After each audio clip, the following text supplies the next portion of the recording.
What's the absolute least amount of money you need to live off dividends? Living off dividends is a dream of many investors. It represents true financial independence, where your money works for you rather than the other way around. Not only are you receiving regular income, you never need to sell off your investment, creating a best of both worlds scenario. But how much money do you actually need invested to live off dividends? The answer depends on several important factors, but you might be surprised once you do the math that the number is actually much different than you thought. The key to any plan to live off dividends starts with a clear understanding of your annual expenses. These include your essential costs, like housing, utilities, food, transportation, healthcare, and insurance, as well as discretionary spending on things like travel, hobbies, and dining out. These will of course depend on what type of lifestyle you're trying to achieve. Some people are more than happy with living on a lean budget, and they actually enjoy getting the best bang for their buck, while others want to have plenty of discretionary spending without needing to watch every penny. The more accurately you can estimate your yearly expenses, the more realistic your dividend income goal will be. For instance, if your annual expenses will total $40,000, your dividend portfolio will need to generate at least that amount after taxes to sustain your lifestyle. Dividend yield is the main factor in figuring out how much money you'll need to reach your income goals. It represents the percentage of a stock or fund's price that gets paid out as dividends each year. For example, if you own a stock priced at $100 and it pays an annual dividend of $4, the yield would be 4%. The higher the yield, the less capital you'll need to generate a specific amount of income, but it's important to balance that with the stock or fund's stability and growth potential. Let's take a 4% dividend yield as an example. To generate a $40,000 annual income, you'd need a portfolio worth $1 million. If you're able to achieve a higher yield, say 5%, the amount of capital needed drops to $800,000. On the flip side, if the yield is lower, like 3%, you'd need a larger portfolio, approximately $1.33 million to hit the same $40,000 income goal. So the higher the yield, the less money you'll need to generate the same amount of income, but it also comes with risks that need to be considered carefully. It's tempting to chase the highest yield to shrink the size of your portfolio, but high yields often come with more risk. Stocks or funds offering unusually high yields might have shaky payouts, a lot of debt, or struggling business fundamentals. Usually, the share price drops for one of these reasons, which ends up pushing the yield higher. For example, if a stock was $100 with a $3 dividend, but its price falls to $25, it might still pay that $3 dividend for the time being, but now the yield is 12%. A better approach is to diversify with dependable dividend stocks, like Dividend Aristocrats, for example, companies known for consistently raising their dividends. These options provide a steadier income while still offering potential for growth over time. The goal is to invest in companies with improving fundamentals, which should lead to both a rising share price and an increasing dividend. The best way to build a safe and steady dividend income is by focusing mostly on high-quality dividend index funds or ETFs. These give you a lot of diversification, so you're not putting all your eggs in one basket. With this approach, you get a reliable income stream without having to worry too much about one company cutting its dividend and wrecking a big chunk of your income. You can still invest in individual stocks if you want, but it's smart to keep them to about 10% of your portfolio.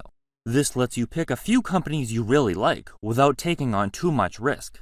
By sticking mostly with funds or ETFs and sprinkling in a few individual stocks, you can enjoy the stability of diversification while still having some room to chase a little extra growth or income. One option for generating dividend income is to invest in a dividend fund like SCHD, the Schwab US Dividend ETF, which focuses on high-quality companies that have consistently increased their dividends over the years. This fund offers a relatively attractive yield of about 3.5%, so if your goal is to earn $40,000 annually from dividends, you would need an investment of around $1,143,000. A fund like this gives you a solid mix of income and growth. You'll get steady cash flow from dividends while still having the chance for your investment to grow over time. It's a great option if you want something that provides both stability now and room to grow for the future. Another option is to invest in a broad market index fund like the S&P 500, which represents a bunch of companies across different industries. While it offers a relatively low dividend yield, around 1.25%, most people don't invest in it primarily for the dividends. Instead, they're looking for growth potential. To generate the same $40,000 in annual income from the S&P 500, you'd need to invest roughly $3.2 million. With the S&P 500, you're primarily aiming for long-term capital appreciation rather than immediate income. It's a good choice if you're focused on growing your wealth over time, but it requires a larger investment to produce the same income stream that other high-yielding options might offer.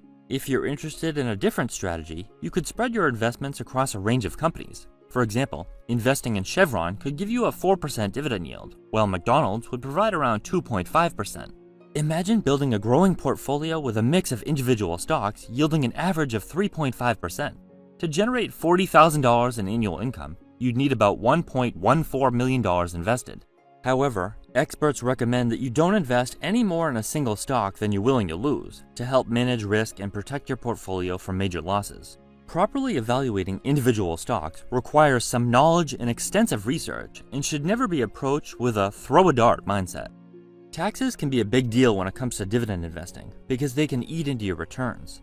How much you pay depends on whether your dividends are qualified or ordinary. Qualified dividends come from U.S. companies that meet certain rules. These are taxed at a lower rate, the same as long-term capital gains, which could be anywhere from 0 to 20% depending on your income. Ordinary dividends, like those from some foreign companies or REITs, don't get the lower rate and are taxed as regular income. Your income tax bracket also matters. If you're in a lower bracket, you might pay little to nothing on qualified dividends, but higher earners will owe more. One way to avoid some of this tax hit is by using tax advantage accounts, like a Roth IRA or traditional IRA. In a Roth IRA, your dividends grow tax-free, and you won't owe taxes when you take them out during retirement. In a traditional IRA, you don't pay taxes while the money grows, but withdrawals later are taxed as regular income. These accounts are a great way to keep more of your dividend income in your pocket. It's worth knowing a bit about tax strategy since they can really impact your finances, or just talk to a CPA for advice. Inflation is a big factor when figuring out how much dividend income you'll need to live on. Over time, inflation eats away at the buying power of your money, so your portfolio needs to grow just to keep up. Investing in dividend growth stocks, companies that consistently raise their payouts, can help make sure your income keeps pace with rising costs. Another smart move is reinvesting some of your dividends while you're still building your portfolio. This helps create a cushion against inflation and grows your income for the future. Your goal should always be to build a portfolio that grows in value at least at the rate of inflation, with annual dividend payouts that do the same. The amount of money you need to live off dividends is heavily dependent on your lifestyle, location, and goals. Reducing or eliminating major expenses like housing can significantly lower the required income. For example, house hacking, renting out part of your home, or living in a multi-unit property can free up a large portion of your budget, allowing you to rely on less dividend income. Take someone with modest expenses, for instance. If they have a portfolio focused on high-yield investments, they might reach their goal with as little as $500,000. A frugal retiree living in a low-cost area who can maintain their lifestyle on $20,000 per year with a portfolio yielding 4% could make this work. On the flip side, a family with higher expenses, say $80,000 per year, and a more conservative portfolio yielding 3%, would need a much larger portfolio, about $2.67 million. This shows how your budget and yield can really affect the amount needed. It might seem like retiring on dividends requires an enormous amount of money, but there are ways to significantly reduce the amount you need. For instance, if you can eliminate your largest expense, typically housing costs, by paying off your mortgage, downsizing, or even house hacking, you can dramatically lower your financial needs. Additionally, creating an extra income stream, such as renting out property, selling a hobby-based product, or starting a small side hustle can provide supplemental income to ease the pressure on your dividend portfolio. Even working part-time in something flexible and enjoyable, like dog walking, pet sitting, or freelance work, can help bridge the gap and make a big difference. Plus, if you're old enough to start collecting Social Security, that added income can cover a significant portion of your expenses, reducing your reliance on dividends. It might not sound like a lot, but a retired couple both getting the average Social Security check would bring in about $2,000 each per month. That's $48,000 a year together. When you combine these strategies, you'll find that retiring on dividends might not require as much as you originally thought. The key is to think creatively, optimize your expenses, and plan for additional income sources. It comes with challenges, but nothing too overwhelming. By doing one of these things, many people will find that they can comfortably live on $20,000 or so from their dividend portfolio. Assuming you can safely earn a 3 to 5% dividend yield, that means somewhere between $400,000 and $700,000 needed. Living off dividends is totally doable with the right planning and a realistic outlook. Sure, you're not going to throw your money into a stock paying 10% and retire overnight, but dividend investing is still a solid way to build wealth.